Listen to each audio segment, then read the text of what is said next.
Yo, what is up guys? It's me, Zach Lee. I think it'd be pretty cool just being with the young team. I think the upside of it would be crazy. Like I said, I'm close to home, so a lot of my fans can come out and just show love. And this city has great fans, so I think it would be.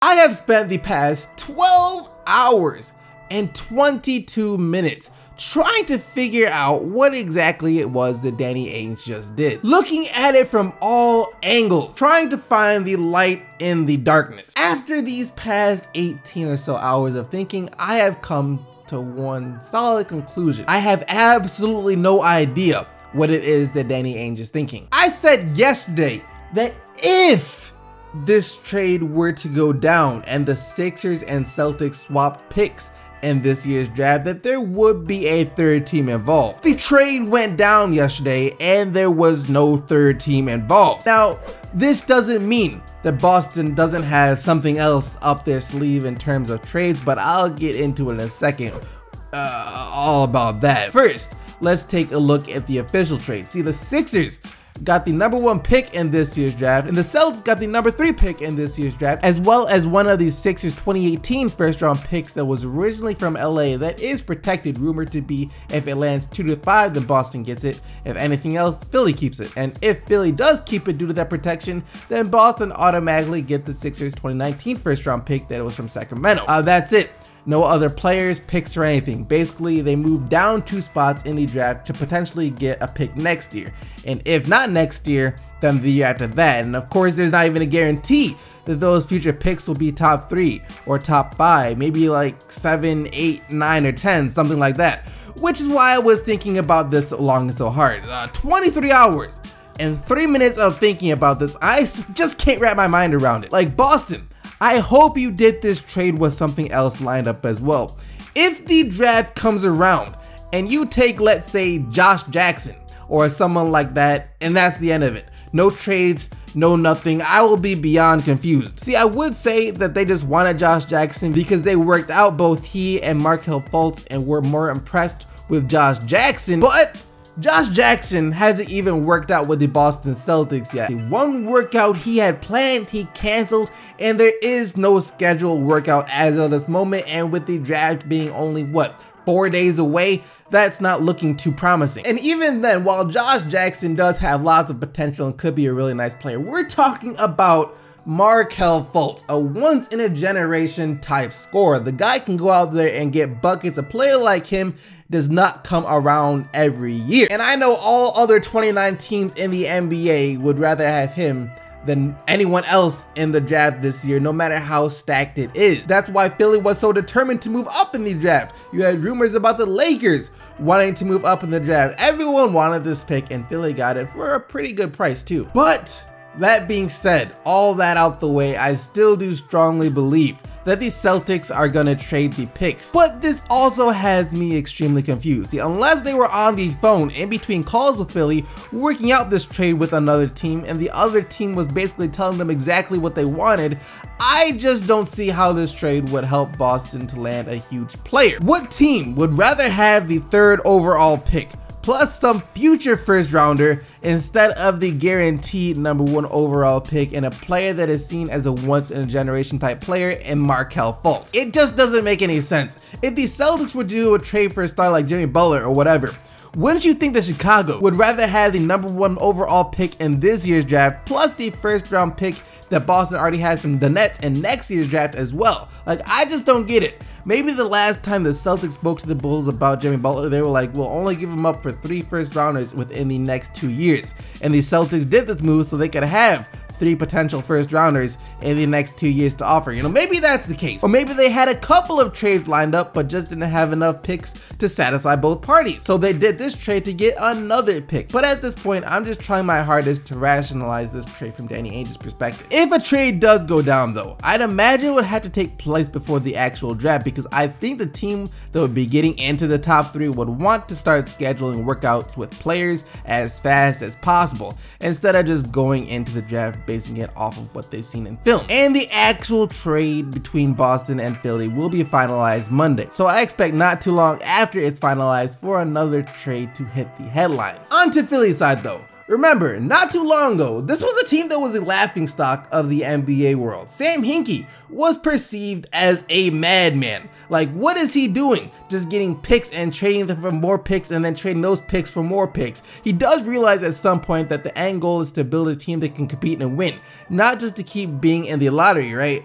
Well, yeah, as it turns out, he might have been one of the most brilliant general managers I have ever seen. To be honest, this rebuilding process did not take too long at all compared to how long some other teams have been rebuilding. I mean, what would this be, like the 12th year in a row for the Kings in the rebuilding process? It only took Philly like 5 years to get a great foundation. 3 great young players who, if healthy, could become one of, if not the best overall young core in this league.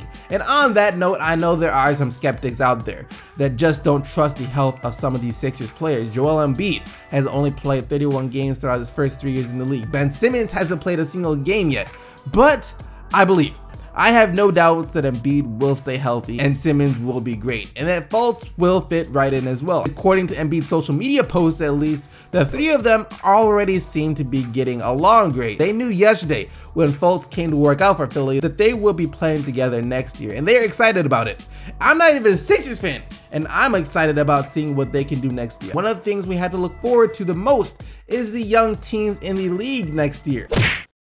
Josh Jackson seems to be one of those players that is more concerned with winning than personal stats and achievements, which is a great thing. You always want guys on your team where winning is the most important thing to them. And he sent out a pretty interesting tweet right after the trade between Philly and Boston was announced yesterday. Anybody with the smallest bit of talent can look good and lose. It's not that hard. Well then, it's pretty clear who he was probably talking about, Markelle Fultz. See, last year in college, Fultz looked phenomenal, which is why he is projected to go #1 in this year's draft, despite his team as a whole in college not winning too many games. And this could be interesting because it could be the same way in the NBA that it was in college for these first couple of years. Fultz could look great in Philly, but I don't think anyone expects them to become a winning team right away. I mean, Joel Embiid is the only player of their young big 3 who has played a single NBA game, and he's only played 31 throughout his first 3 years. So it'll take time for that core to develop.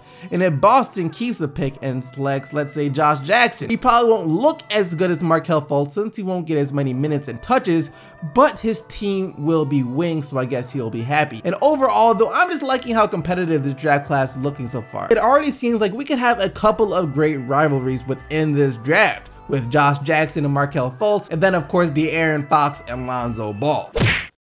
Last thing before we get into the question of the day, don't you guys love it when multi-millionaires complain about things being too expensive, especially when they are things that we know they can easily afford? Like, for example, a McDonald's Egg McMuffin. Well, yesterday, Evan Turner, who had just gotten a $70 million contract from the Blazers last summer, took to Snapchat to let us know how upset he was with the price of a McMuffin. I wonder how the Egg McMuffin start costing $3.50. It's gonna sweep that right by us, huh? Y'all worry about Trump. They out here raising prices at McDonald's. Meanwhile, I'm supposed to be out here motivating the youth and telling them to stay the course and have faith in society, knowing damn well they out here charging $3.50 for Egg McMuffins. How can I talk to them with any type of conviction or To be fair though, I lost all faith once the 4-piece McNugget rose from $1 a few years back. And that's going to lead us to the question of the day. Why do you think the Egg McMuffin's price is so high? Let me know down in the comment section below, but now let's take a look at, just kidding. All right, so here is the real question. I just want to know what you guys think about the Celtics Sixers trade that just went down. Let me hear your opinions down in the comment section, but now let's take a look at what you guys said in yesterday's video. And yesterday, after news broke that the Sixers and Celtics could possibly trade and that there could also be a 3rd team involved, I asked you guys for your thoughts and if there would be a 3rd team involved, and here's what you said. The Celtics should trade the pick and get Jimmy Butler. My Bulls can start rebuilding and the Celtics can have a chance to compete. The Sixers draft Markelle and have the young big 3. The Celtics should also sign Blake, and the lineup would be point guard Isaiah Thomas, shooting guard Avery Bradley, small forward Jimmy Butler, power forward Blake Griffin, and center Al Horford, and then Crowder off the bench. That sounds like a contender to me. Question of the day. Why get Fultz if you are the Celtics? You would have 2-star point guards. Trade the pick and get Jimmy, then sign somebody like Hayward. Imagine Isaiah Thomas, Jimmy Butler, Gordon Hayward, and Al Horford. That's scary. Most of the comments from yesterday came before the trade happened, so they didn't make as much sense anymore. And the second scenario of Thomas, Butler, Hayward, and Horford is more viable since Bradley and Crowder will both probably have to be traded to make the contracts match up with any trade with the Bulls. They'd still need a rim protector and a rebounder though, but I mean, we just have to wait a couple more days to see what Boston does if they do anything like they should. Like I said though, don't forget to leave your answer for today's question of the day down in the comment section below. But other than that, thank you guys once again for watching the video. Hope you guys did enjoy it. If you did, don't forget to leave a like and subscribe for more daily NBA videos. And until tomorrow, keep getting the Bucks, Team STC, and I'm out of here.